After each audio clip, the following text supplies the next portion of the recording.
मोदी जी कह रहे हैं अगर देश को लूटना है तो बीजेपी में शामिल हो जाओ, अगर गुंडागर्दी करनी है तो बीजेपी में शामिल हो जाओ, बलात्कार करना है बीजेपी में शामिल हो जाइए, कोई कार्रवाई नहीं होगी। गुंडागर्दी करनी है बीजेपी में शामिल हो जाइए, कोई कार्रवाई नहीं करनी। भ्रष्टाचार करना है बीजेपी में शामिल हो जाइए, कोई कार्रवाई नहीं करनी। तमिलनाडु के electricity minister V Senthil Balaji को ईडी गिरफ्तार करती है तो विपक्ष के तमाम पार्टियों की तरफ से मोर्चा खुलना शुरू हो जाता है। हमारे साथ हैं आम आदमी पार्टी के राज्यसभा सांसद संजय सिंह।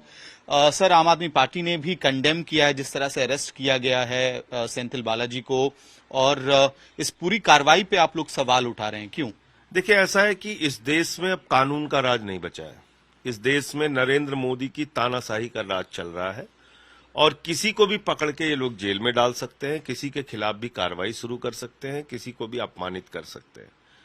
तो मैं तो मोदी जी से कहना चाहता हूं, अगर आपके मन में इतनी दुर्भावना और नफरत है तो एक साथ सारे विपक्ष को जेल में डाल दीजिए, लेकिन कम से कम इस देश के लिए कुछ काम कीजिए।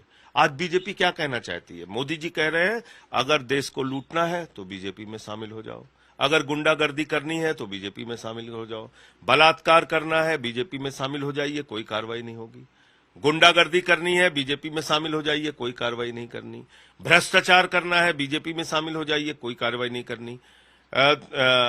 मैं पूछना चाहता हूं, आसाम के मुख्यमंत्री का नाम वाटर घोटाले में आया, कितनी ईडी सीबीआई की जांच चल रही है? मध्य प्रदेश के मुख्यमंत्री का नाम व्यापम घोटाले में आया, कितनी ईडी सीबीआई की जांच चल रही है? कर्नाटक के एक पूर्व मुख्यमंत्री का नाम माइनिंग घोटाले में आया, कितनी ईडी सीबीआई के छापे पड़े उनके यहां?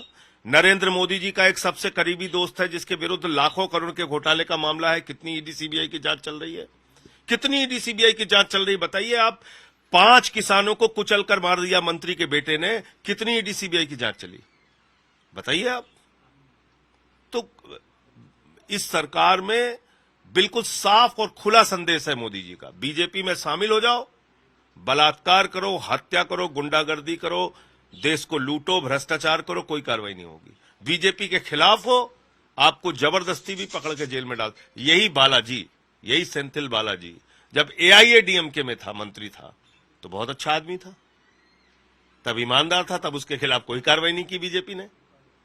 तब मोदी जी को ठीक लगता था क्योंकि अपने समझौते वाली पार्टी में था। अब डीएमके में है तो कार्रवाई करो, दबाव बनाओ, बीजेपी में लाओ। आप नाम उठाकर देखिए, मैं आधिकारिक तौर पे आपसे कह रहा हूं, नाम उठा के देखिए जिन लोगों के खिलाफ ईडी सीबीआई की जांच शुरू हुई, वो लोग बीजेपी में शामिल हो गए, निर्लज्जता के साथ बीजेपी में शामिल हो गए, उनके खिलाफ कोई कार्रवाई नहीं हो रही। बताइए आप, तो किस लिए आपने बना रखा है ईडी सीबीआई? सिर्फ सबको डराने धमकाने के लिए बना रखा है।